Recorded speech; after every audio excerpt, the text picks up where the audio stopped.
How's it going? I am in London. It is dark here, and it has been cloudy for the last several days. I think I brought it over from LA because LA apparently it is raining as well. Uh, Oh, some really? men- some mentioned some concerns about not having other options on the poll questions. You know Oh, what? yeah? That's okay. If you have other concerns, or just type it into the question box, or send me an email or whatever. I don't consider myself to be an expert XAF guru. I can find my way around. I have deployed real XAF apps that are being used right now. I built one for myself to manage a group that I do, and so I do have deployed XAF applications that are running. So at least I can say I have that. And I did have to do my own UI and etc. So I do know some of that. I wouldn't say I'm a huge expert, but I think I know enough to sort of help. I do have to mention something. If you go to devexpress.com/training, you'll see that the training, there's been some training that's already passed. I do want to announce that in March, from March 2nd to March 6th in 2015, there's going to be an XAF class in Mallorca, Spain. Look to devexpress.com/training to get further details when we get the site up. We're still, busy getting all the release stuff out, and so I do want to tell you about that. In addition to the XAF class, we'll have an XAF XPO class in Mallorca, Spain, March 9th and 10th for those on the European side, which is where I am right now. I feel your pain, my friends, on the European side. You must stay up pretty late to watch these webinars. I usually just do them at 10, and so it's pretty happy. It's 6 p.m. here in London, and so I feel your pain. All right. So again, if you have any questions, I love taking questions during. I might pause for Julian to sort of interject, and so that's pretty cool. All right. So what's new in XAF? Here's a little overview of what we're going to do. We're going to do a little bit of preliminaries. I'll do a little brief overview of why XAF is important and why I think we need it. And then I'm going to get into some new features by building a brand new XAF application. So for those of you that are veterans, there's going to be some stuff that I'm going to sort of go through really quickly that you already know. But for those that don't use XAF, I want them to get a feel for how it works as well. Okay, so there's a bunch of things here. I guess you've seen them, and let me just go through them. Let me talk about XAF just for a second. At DevExpress, we pride ourselves in the amount of value that we give you, but that value seems disjointed in the sense that we provide a set of tools that then you need to cobble together into whatever type of software that you're building. And these tools are very good. We have editors, we have grids, we have charts, we have reports, we have pretty much anything you can think of, we have it, but they're, again, just pieces. What XAF tries to do is it tries to unify those pieces. It's a framework that unifies those pieces in the standard way. And so there are generally a series of CRUD applications that you build, and those CRUD applications are generally the same. You have your thing you're looking at. It might be a list of people. You have to have a view to list them. You have to have a view to edit them. And then maybe you have to have a sub-view for related items. But notice that the same paradigm happens over and over again. And what XAF does is it's a framework that does the right thing first and then allows extensibility. And now the thing that's important is please remember that XAF is a framework that we want you to extend and change. And so if there's something that you just don't like that we do by default, you can totally change it. One of the concerns that was mentioned and originally was that of speed. I'm going to show you some stuff today that we've done to ameliorate or mitigate the speed issues that do happen. When you do stuff in a generic way, sometimes it causes problems, and so we are introducing some specificities that I'll tell you about today. Okay, so someone's saying I have a black screen. Let me make sure. Nope, the audience view shows me that I do have, as you should be seeing some puzzle pieces. So hopefully that's not me and everyone can see these things. So Richard asked a very good question. Do you have any specific recommendations for data pumps from legacy app data to XAF app data? Yes, I do. In fact, I wrote some code. It's like this really big magic function that takes an XP base type object, maps to an XAF XP base object, and that magic function does like all of the mapping and transformations for you. And so there's a way to do this. If you have a legacy app that already has tables in there, what you can do is you can map it to an XPO sort of data layer, an ORM data layer that maps to your old stuff. Then you can create the way you would like to have it in XAF, and then you can use that mapper function over.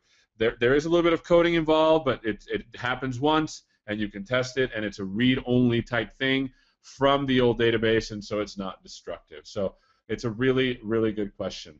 Jack Yako says, please tell me you have plans for mobile XAF.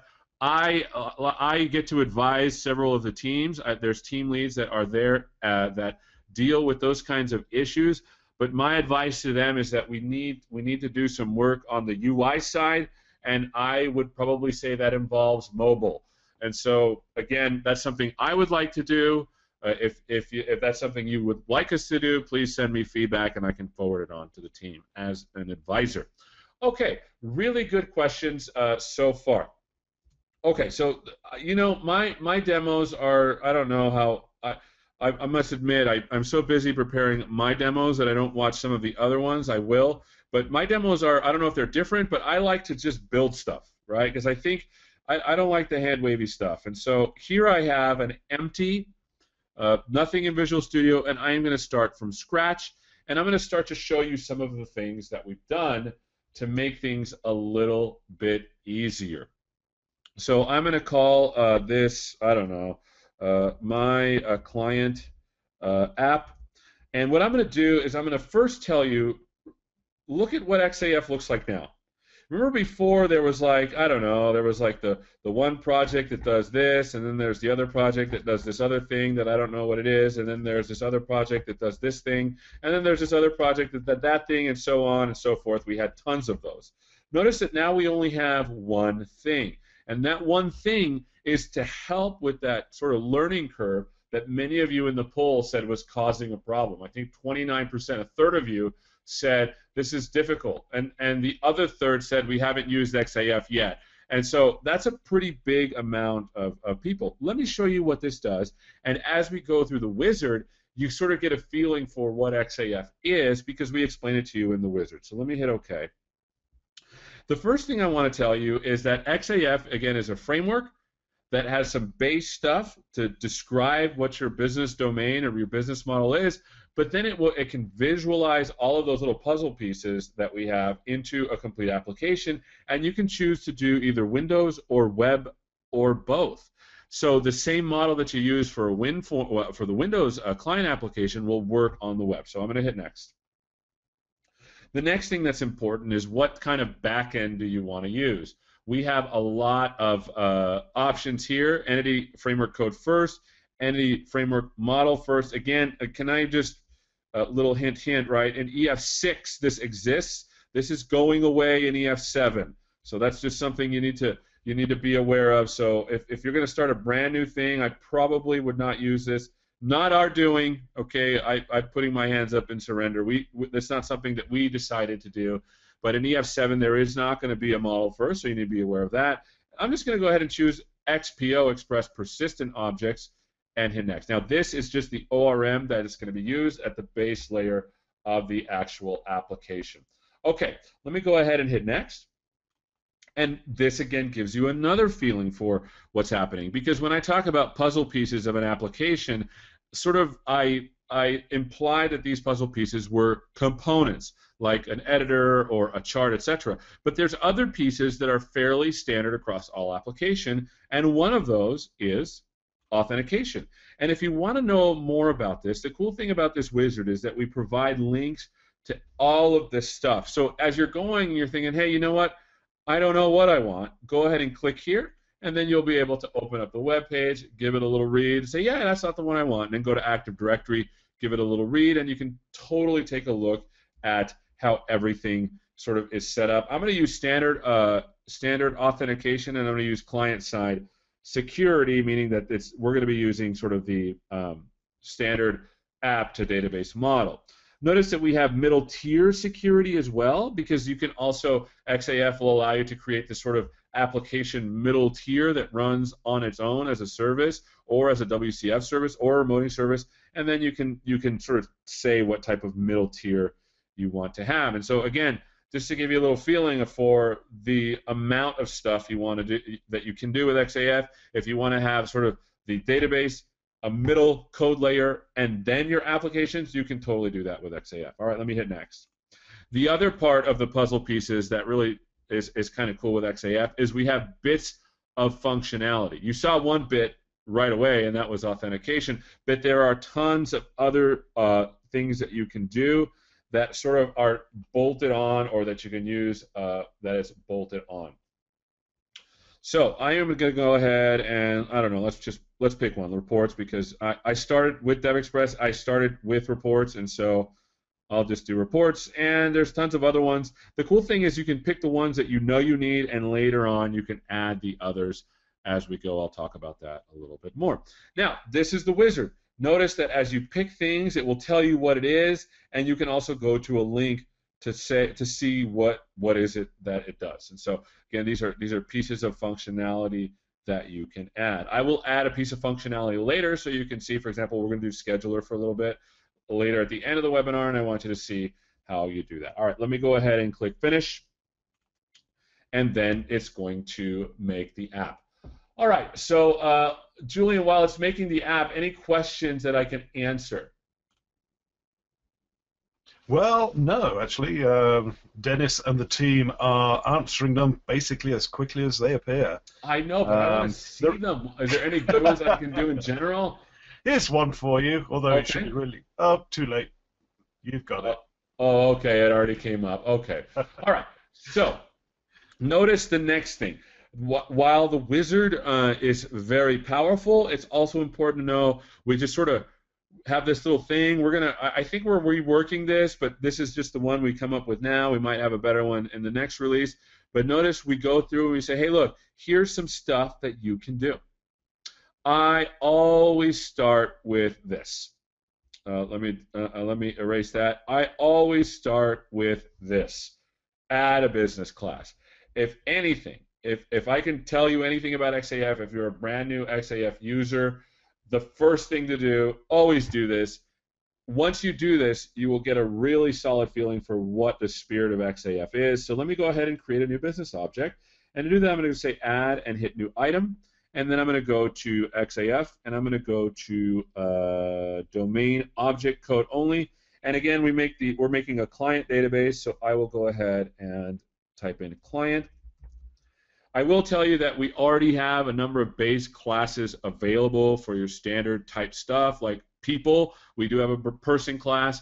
I'm not doing that here because I want to build this from scratch to give you a feeling for what it is that we're doing. By the way, notice that there's tons of comments here. You know what? I'm going to use this BO contact because it actually has a really cool icon already built in. I'll use that. And notice you can get you can also see the type of things that you can do for persistent properties.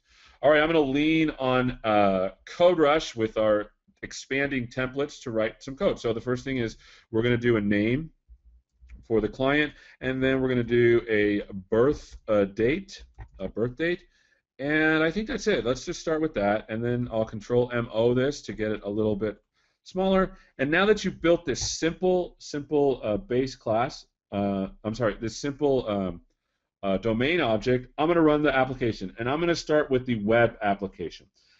Okay, so notice you see a number of projects here. Let me explain those just real quickly. This is the functionality that is common to both the Windows and the web application. This is sub-functionality that is available in the web application. This is sub-functionality that is available in the Windows application, and this is the actual application. Now the question might arise, well, why do you have this and this? Well, the cool thing about modules is that these things can be reused. So for example, say in My Client app you built a special control that handles X type of data shape, that module can later be reused elsewhere. And so that's why we do that. But notice that this is going to be, in this case, this is going to be a web-specific module. In this case, it's going to be an agnostic module. And so that's the way to think about that. All right, I've gone ahead and created this. Let me run this. Let me bring up Chrome here because I have it running over here, and I need to bring it down so you can see it. All right, so I'm going to log on and hit admin. And what it's doing right now, let me try this again. I think I must have messed something up here. Let me try one more time, and if it doesn't, then I'll have to clear the database and then start again. Maybe this will help also with understanding how this works, because these kinds of things happen sometimes. Looks like it worked. I don't know what was going on, but let me go there anyways, so to show you what's going on. So let me go to yes. I'm going to open SQL Server, and the default database that we're connecting to is this thing called LocalDB. So let me go ahead and connect. And you can see in the databases that we have this My Client application, and there's a series of tables that got built. That error you saw, for some reason, I don't know why it happened, but the error you saw is whenever it sees a model difference, it has to update or create the database. You can see that we have this thing called a client table, and that client table has a number of XPO type things, but the most important one being obviously the name and birth date. These things are for locking and for soft deletes that we do automatically. You can turn that off if you like. Okay, so now that we're in here, notice that we have clients, and I can add a new one. For example, I can say one Seth, and I was born 07/31/1979. Save and new, and Julian Bucknall. He was born January 1st of 1900, I believe. Am I right there, Julian? And then save and new, Amanda Christensen, and she was born obviously 11/21/1998. All right, so notice that what I've done is I've created an application that manages clients. Now, let me add another level of indirection, and then we'll get into some of the, I don't mean another level of indirection, but let me add another class. So let me go here, let me hit stop. We want to have client categories, so let me right-click here and say add a new item, and we're going to do another domain object, and we want a category object, and that category is going to have a name, so XPS name. And what we want to do is we want to have many clients in. For every category, there's going to be many clients. So I'm going to say XP collection, and it's going to be clients. And this is going to be the client object. And now we need to add the association one to so there's many clients per category, and then we need to go to client, and there's going to be an association, XPA association, and this is going to be a client. I'm sorry, a category. Got that mixed up for a second, and this is going to be a category object. Do you see that? Notice also that the interesting bits is that the association is called category clients here, and then when I go to category, notice we named it the right thing. So now I'm going to run it one more time and bring it down. Notice the model updater is going to happen again. There's some updating happening. Let me type in admin and do login. This is where the changes are happening. And so now notice that I can add new categories, like for example, the cool peeps, and I'm going to hit save and new, and then the not so cool peeps, and then I'm going to hit save and close. Now remember that there is a relationship going on between these people. So I'm going to choose a category here. In fact, let me go to client and let me just go to the edit button. A little bit faster, and notice that I can say obviously Amanda is in the cool peeps, save and close.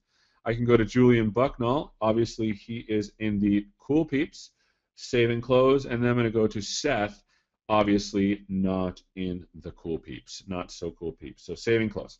All right, so hopefully that gives you a really good feeling for what XAF does. Notice I made a couple of changes and the application's happening. That's why we call it Express Application Framework, because it is very express. Okay, let's get into some of the new stuff. Now that I have a little bit of something going on, I can start to talk about what it is that you can do on top of this. So let me hit stop. The first thing was the notion of images. Images would usually have to be run through the image object in the system.drawing namespace. And then what we would do is we would handle all of the conversions automatically for you. The problem is if you had a compressed image, the bits for that would have to get extracted into a bitmap object, which is also an image object, and on the server we'd be using additional memory to do that, which kind of stinks. You want to just kind of do a pass-through. So let's do an XPS here, and we're going to call it an image. And let me change the data type to what it should have been, or what we do now for default, which is byte. And now all I need to do is I need to say this is use the image editor for this, and we're done. That's it. This is a persistent property that's using bits instead of the uncompressed image that we need to sort of extract and move around. Okay. The question is, why not show the BO designer mode and code? New people will feel more comfortable with that than the association attributes. Yeah, I know. I've never used it, to be quite honest with you.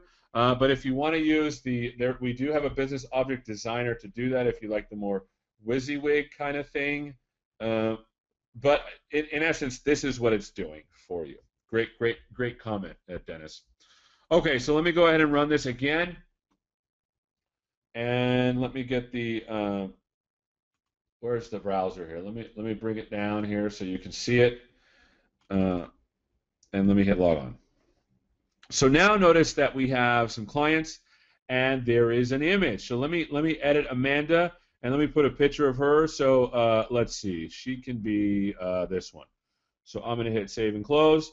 Let's go Julian here, browse. Which one? Let's make Julian this guy right here, because obviously I didn't want to do save and new. I don't know why I did that. So let me go to client here, and let me go to Seth, and let me go to browse, and I am going to be, let me be this old guy, and then save and close. Again, notice that because we're using bits now, this is much faster. This is new in 2014. This allows us to decrease web server memory consumption because the byte array can contain an image that is compressed and the server does not have to unpack it. Additionally, you can also enable lazy loading for this to further decrease memory usage. Practically, this means you can display any large list of images and experience no performance problems. So, okay. All right, so that's one of the cool things about this. All right. The next thing I want to talk about is this changing the logo. Before, it was weird before, to be quite honest with you. Let me show you how you do it starting in 14.2. So let me hit stop here. Let me go to the images folder and let me add a new image here. So I'm going to add an existing item. It's an image that I already have.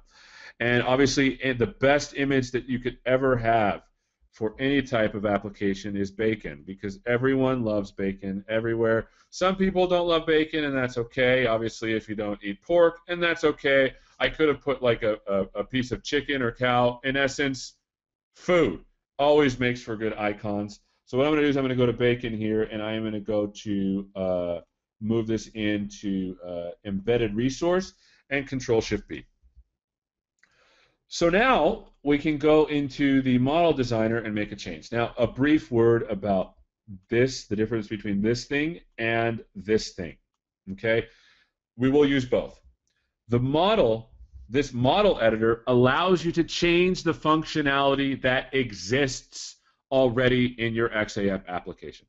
So when you change the model, you're modifying existing behaviors that are already in the XAF application. When you edit the module part, you're adding new behaviors. So that's the place to add new behaviors. This is the way to edit those behaviors as you add them. So I'm going to go ahead and change this. And the first thing I want to change is the logo. So I'll go here to the ellipsis and then get the bacon here. And now I can hit save and run.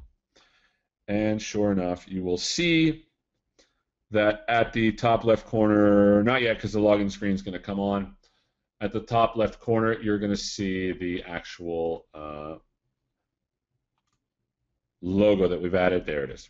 Right. And so notice before there was some weirdness about how this was done. You had to do, I don't know, there was some weird coding things, and I remember the first time I did it, I was like, this doesn't seem right, and sure enough, the developers thought the same thing, and so now that works the way you would expect it to work.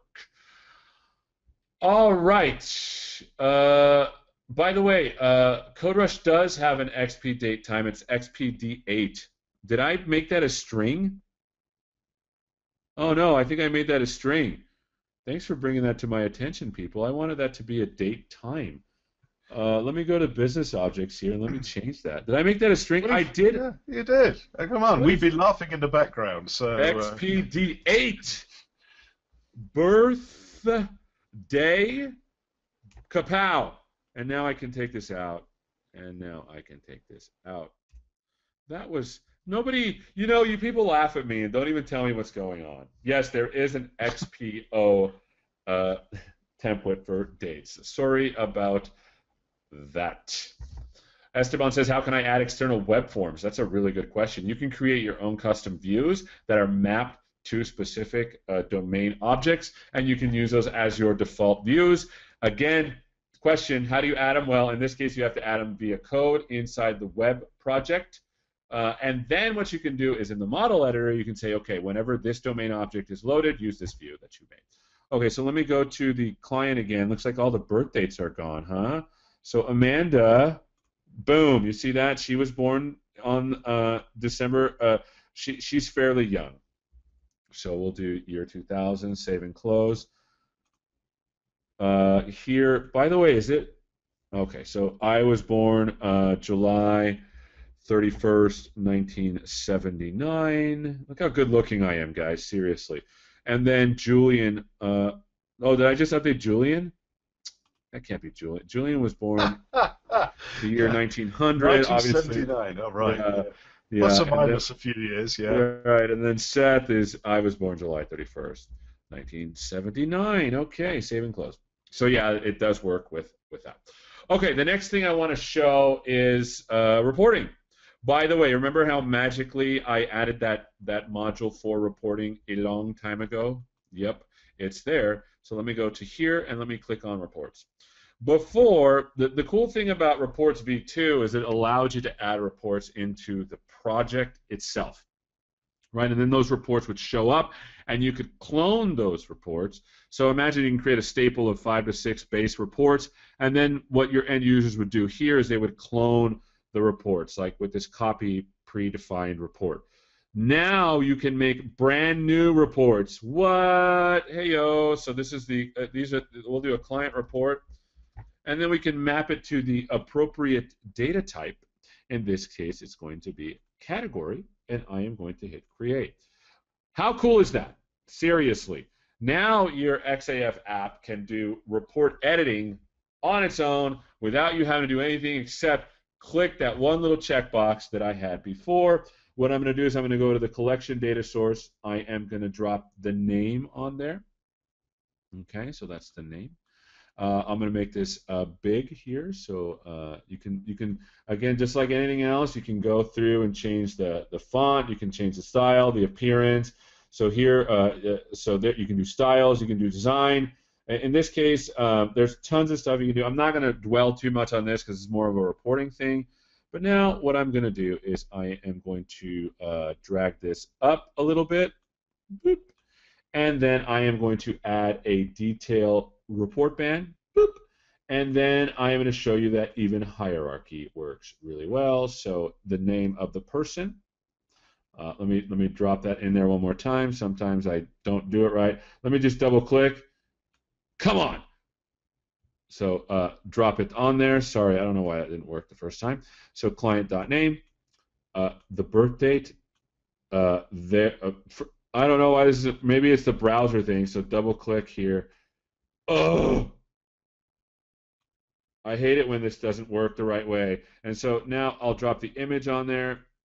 Make this a little bit bigger so you can see it. I don't know why the birth date isn't going there, but it should. Let me do this. I'll drop a label on there like so, and then I'll drop the birthday into it. There you go. Hey, I found a better way to do it. Hey-yo.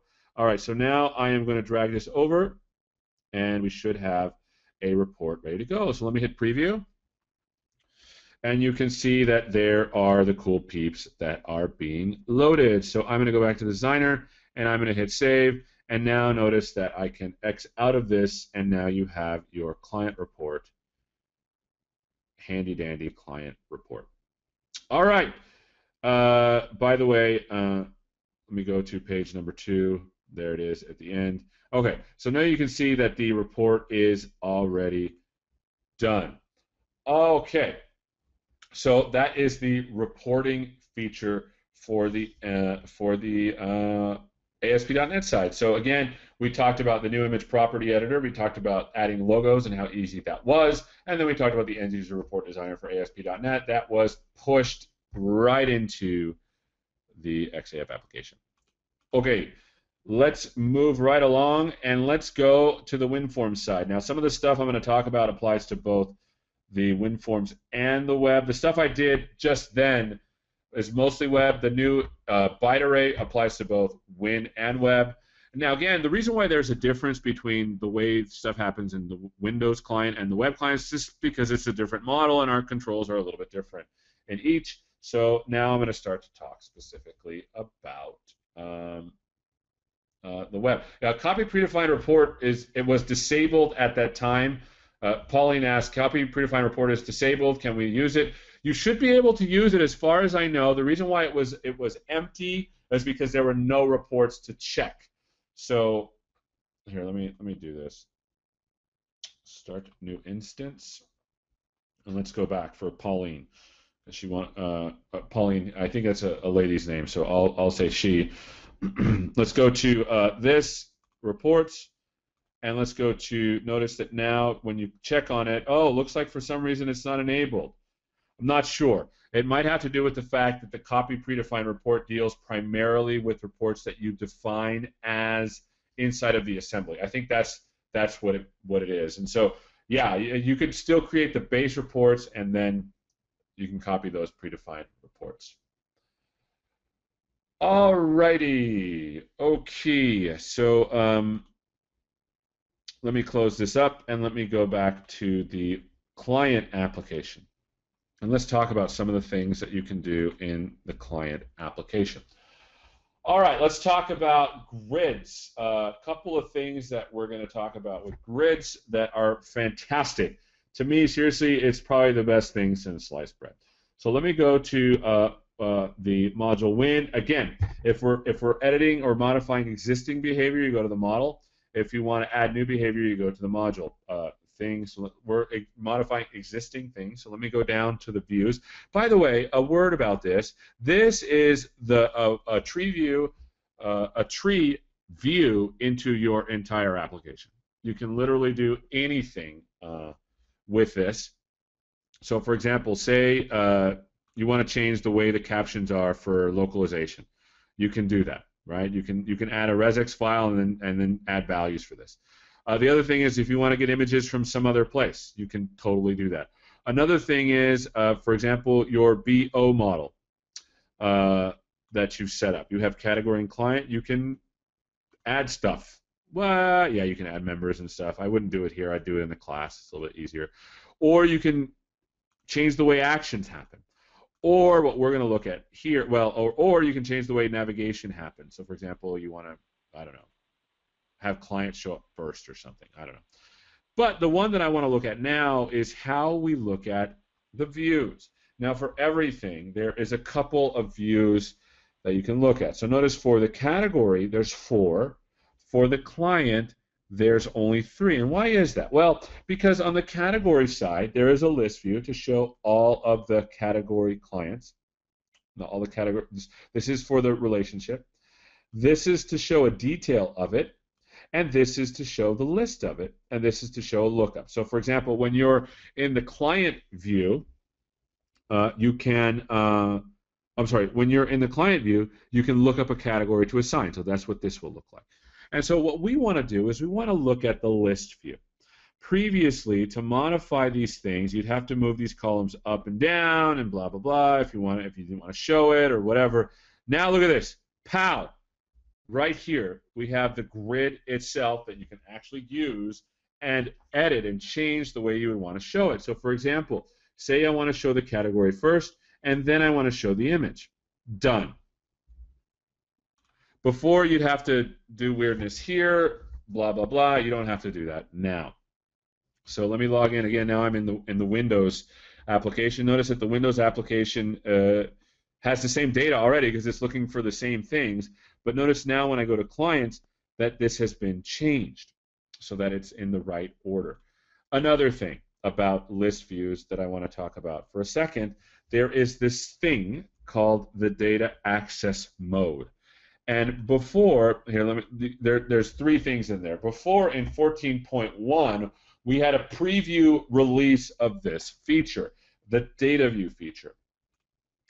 Now, XPO or sort of intermediate objects that sort of manage the impedance mismatch between databases and the object-oriented world have some overhead. XPO has some overhead. When you load up the object, there's events that fire. There's things that happen. There's base classes that are used. But say you wanted to do just the fastest thing, sort of like a straight kind of pass through. The data access mode data view lets you render stuff directly from the database without having to do all of that object sort of, well, obviously it uses objects, but it doesn't use the fat XPO objects that you use to define it. So it should be super, super fast. We had this in preview mode in 14.1. It's release mode in 14.2. Just be sure that the columns that you show are columns that either are persistent or derived from persistent. If you have some other weirdness going on or other properties that do calculations that are not related to that, related to those things, they won't show up. But in most cases, that's okay. So let me go ahead and log out. Zoom out. Let me run this, and let me show you how fast this stuff loads up. Right. So I'm going to go to admin here. Before you can even think, notice it just loads up. Right. It's really fast. Boom. Notice that category even takes just a smidge longer. Do you see that? But client is just blazing fast. Blazing fast. And this speed, again, works also on the web. I will also say that on the web, we use these generic templates previously, and I'll mention this because now that we're talking about grids. We use these generic templates to load data types of any kind into the ASPX grid view. The ASPX grid view, however, has specific columns, specific column types for specific types. Now what we've done is whenever we can, we take advantage of those specific types instead of using our generic template. And so you should be seeing this data view mode coupled with using the very specific column types. You should see some very, very, very some cool improvements in speed when using the grid. The question from George is, are there any limitations when using the data view? Yes, they are. The columns that are available when using data view mode are those that are persistent or that are mapped to the database for that business object or derived somehow from those persistent properties. If they're not those things, they just won't show up. Okay, the question is from Kirsten, does the speed change using data view mode work for Entity Framework 2? You know, I'm not sure. I know more about XPO than I do Entity Framework 6 because hopefully they'll edit this part out. I don't like Entity Framework 6. It's very heavy. But Entity Framework 7, which is coming out probably next year, much lighter, probably should be faster as well, but I don't know. If there is any kind of EF light kind of object, I'll have to ask the development team. Maybe they take advantage of those. Okay. All right. So that is that for the data view mode for the grids. Now there was a couple of other things that are interesting. Our grids have support for bands, and so why not add that type of support for our grids? So whenever you do add band support, you notice you just go to the node that you want, which is band layouts. This is new, and then we're going to change this to true. So now we want to be able to add bands. So let's add a couple of bands. So the first one we're going to add is this one. The second one we're going to add is this one. Let's add the category and image to this band, and let's add the no, let's do category name. I think that works. But if you hold the Alt button, or you can move stuff down. So let me move this up. Can you move this up? No, I think that's the way it's going to stick. And then I'm going to move this here to image and birth date over here. And I'm going to name this something meaningful like this. And then obviously the ID needs to be the same. Okay. And then this one I'm going to change to cat here because cats are cool, and this is the internet. Oops, I put a little apostrophe mark. I don't know if that would break anything, but now we have this band sort of deal going on here. Let me run it, show you what that does.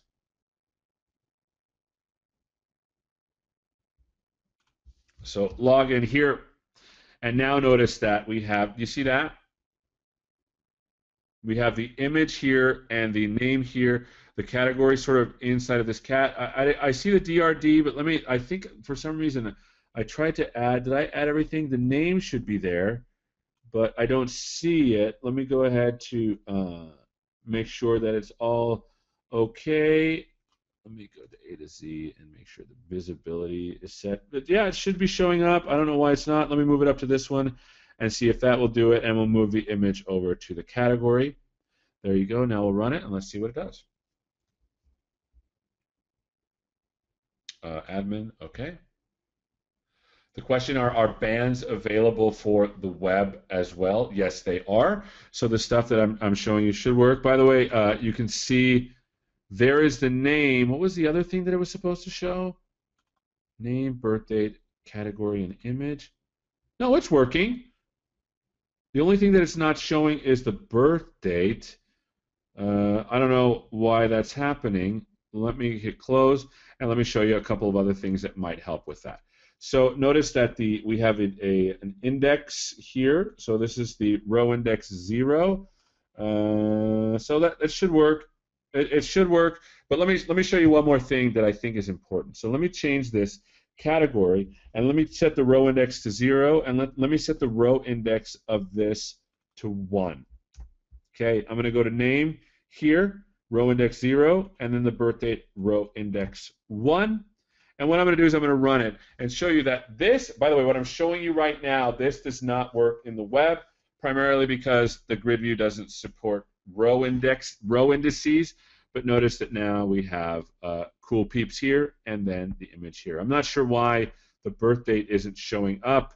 I'll have to see what's going on with that later, and I'll probably write something up on that. But the birth date should show up, but I'm not seeing why it's not. So I apologize for that. Let me do one more thing just to make sure this is enabled. This is the caption set to true. The index is set to 2. This index is set to 3. That's weird. Let me set it to 1. And set this to 2. And maybe that fixed it. Not sure. Row count 0. Row index 1. Okay, so let's run it one more time. If that doesn't fix it, then I'll have to ask support why that didn't work. By the way, if you do ever run into challenges like this, take a quick screenshot and go to support.devexpress.com and just show us, and we'll take a look at it. There's tons of things we can do to help out with that.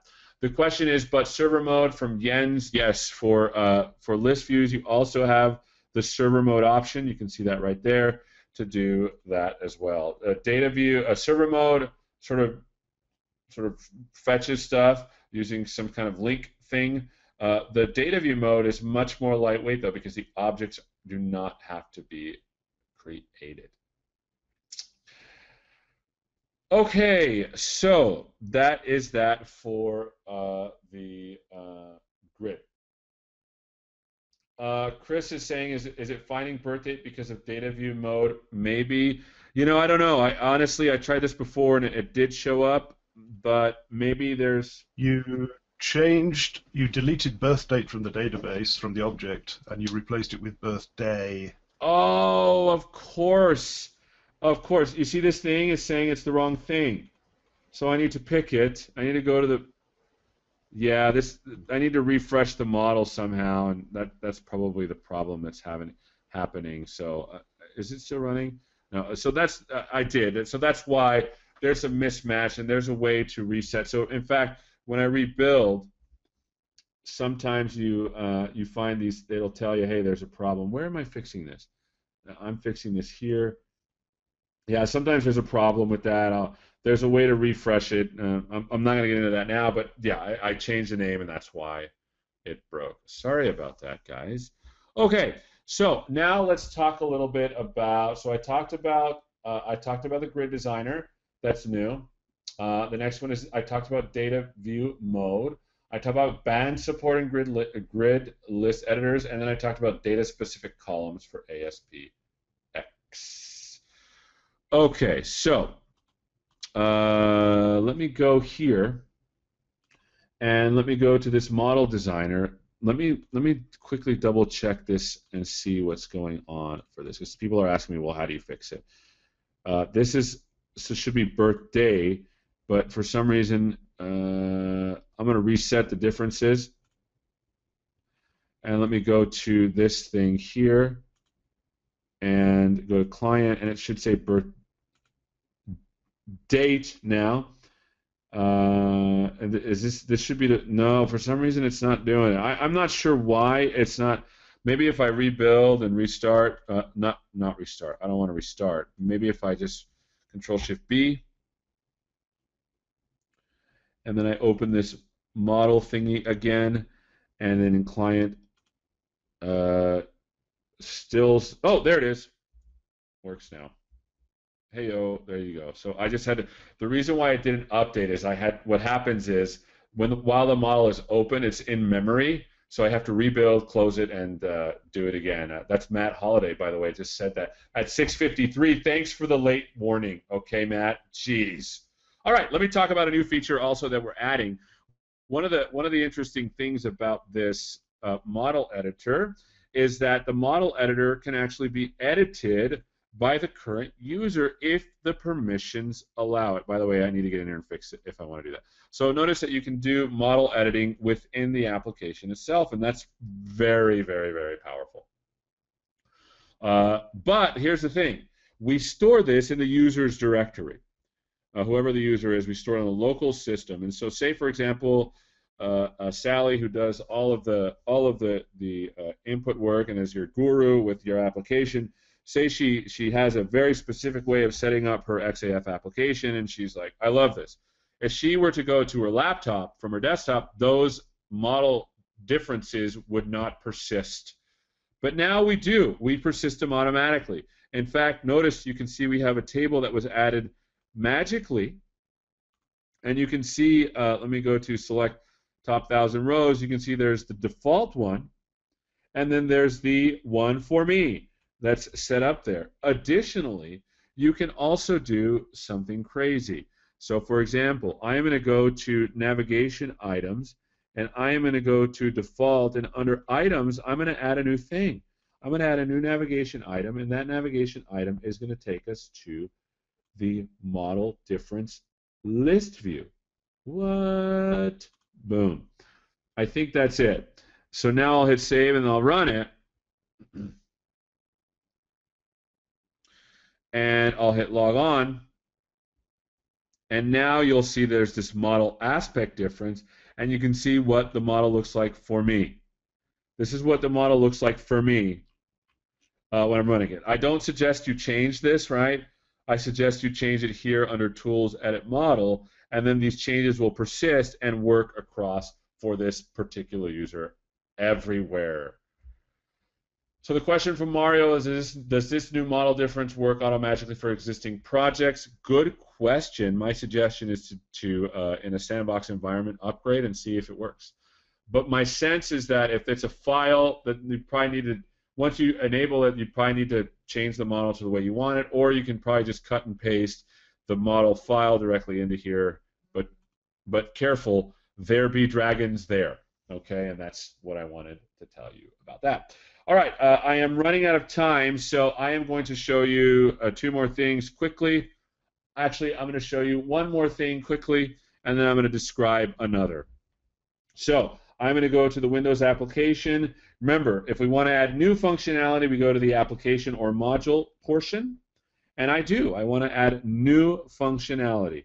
So first what I'm going to do is I'm going to go to the base module, and the new functionality that I want to add is this. So we're looking at notifications. Okay, and what I want to do is I want to add some base classes that we already added. Remember I told you we have all these classes you can use? Well, how to use them? Well, it's pretty simple. You right-click and you say, I want to use this type in my application. And now what I'm going to do is I'm going to go to the Win application, and I'm going to drop some of the puzzle pieces. So the scheduler Win Forms module I'm going to add. So we'll do that while it's adding it. Any questions while it's doing that, Julian? Oh, so Tony is saying, I'm new to XAF. Where can I find previously recorded webinars to be familiar with the basic framework features? If you go to YouTube or you type in a gentle introduction to XAF, it's a webinar I do where I literally just build an app. So that's a really good question.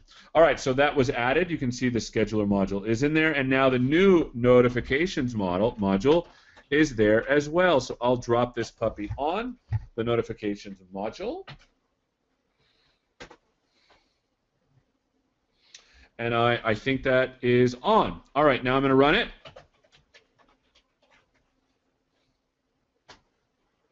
Log on. And now when I go to an event, I'm going to add an event. So right now it's 6:58 p.m.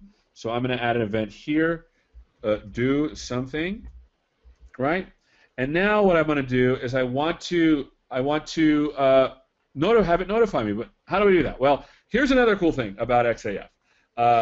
People can go ahead and right-click, and they can customize the layout however they want. They can change things around. Well, one of the things I want to add is this reminder mode, and I can do that. So now I'm going to say, okay, remind me in 0 minutes. So I'm going to hit save and close, and it should remind me any second now. So the idea is it should remind me pretty soon. So I'll let it think about it.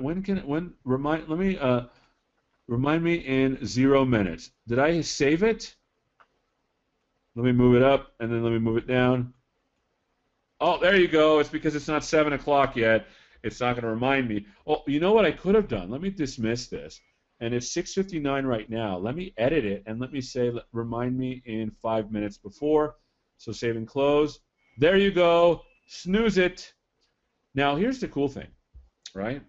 When you snooze, you don't lose in this case because you have a list of postponed items that you can look at. What? Yeah, you can. And so that's really the cool thing. And so I told it to remind me in 5 minutes, so it's going to tell me in 5 minutes. I'll snooze that puppy. So that's the notifications module. The question is, do reminders pop on other screens or only scheduler view? My sense is that it's just a reminder for the whole application, but correct me if I'm wrong, XAF folks. Okay.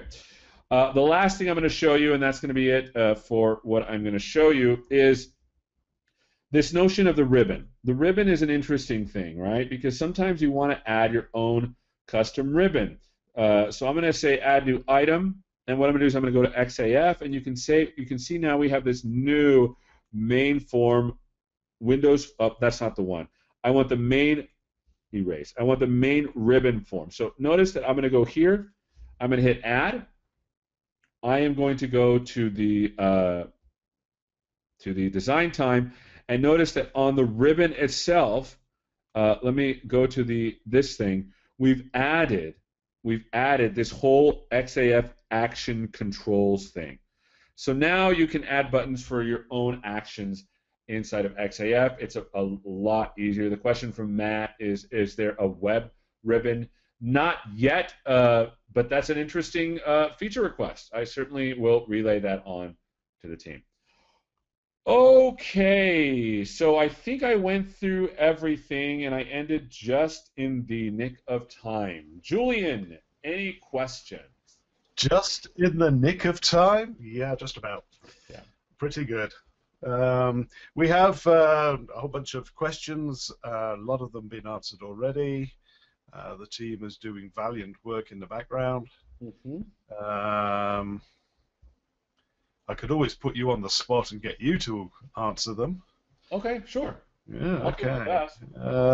Let's see. Here real big, because obviously I had other stuff open.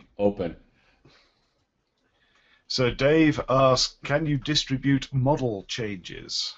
The model changes that happen now, it's XML, are now going to be saved in the database, so they're tied to the specific user.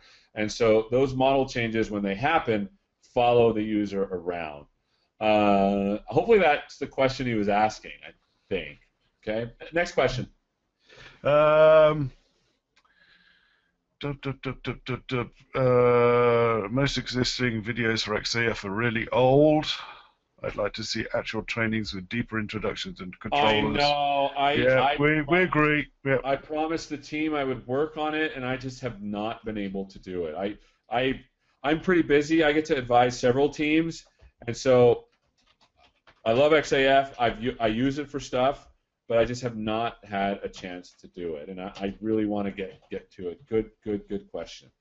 By the way, incidentally, if you're really interested in learning about XAF, in March 2nd to March 6th in Mallorca, Spain, we'll have more details on devexpress.com/training. We're going to have an XAF training, 5 days of you sitting down and doing stuff in XAF, and that will be well worth the price. Well worth the price, because now you'll be able to make applications really fast. All right, next question.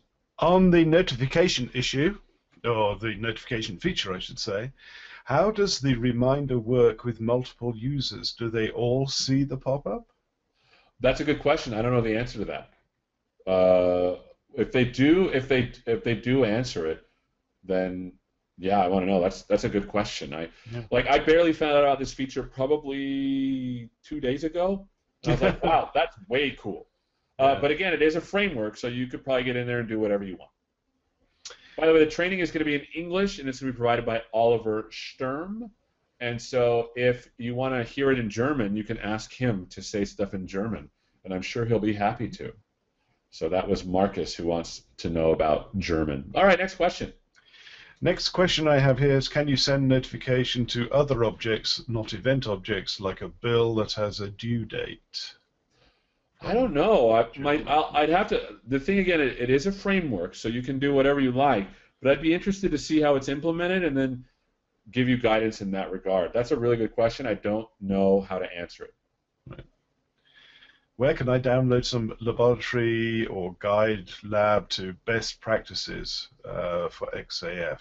Good question. Let me do this. First off, I failed to mention, if you go to devexpress.com and see what's new, you can see all of the stuff that I showed you right here, right, with pictures and everything. The other thing is, if you go to help.devexpress.com, if you want to really get started with XAF, go to help.devexpress.com, go to eXpressApp Framework, and there is this Getting Started thing for a basic tutorial. Follow this.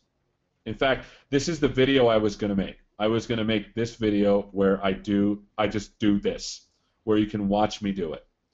Right? And once you get through this, you're going to get a really good sense for how things are working and what they're doing.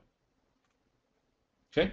And then once you've graduated from that, you can go to the comprehensive demo where you're starting to build something a little bit more substantial. Okay? Another kind of best practices question. What are the best practices for loading dependent lists?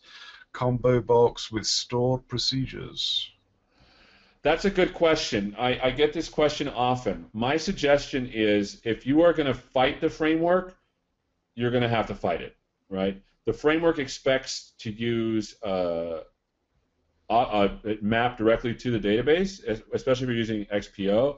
And so if you just let XPO do its thing, much easier, much better, we manage a lot more. Once you go off the tracks, then you have to write code to do that. And that's okay if you like doing that. It is a framework. But my suggestion is there's no reason, I can't see a reason to use stored procedures. And you might surprise me and say, yeah, here's a good reason. And I'll say, okay, well then let's extend the framework.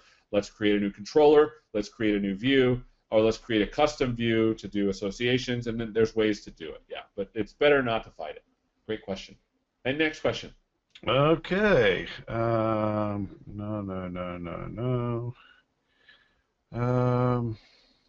Powell says, what about a responsive web application? Yes, I want that. It's a really good, yeah, I want it too. Yeah.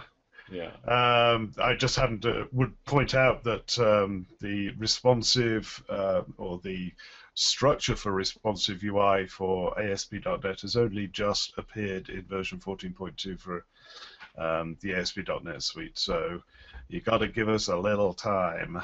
Just a hair. Just a smidge. Mm. Where are we? Is there something new in state machine security concept in the new version? Not that I'm aware of. Yeah. Great question. State machine, for those that are wondering, is like a workflow type thing that you can add to XAF, just like a module, just like I added the scheduler and the notifications. George throws in the big question. Yes. Would you recommend XAF for the cloud? I will tell you, I manage a youth group at my church, and I made an XAF web application, deployed it to Azure websites using SQL Azure, and then I'm using web jobs to do to access the middleware to send notifications out via email. Booyah! How's that for cloud ready? I know, right? And this is something I'm using right now because what happens is we have events all the time. We have events all the time, and I just want to know, okay, what's happening next week, so I will know. The web job runs this executable that uses the base module. It reads everything out. It says, here's what's happening. Here's what you want to get. It creates an email, sends it out. That's the web job.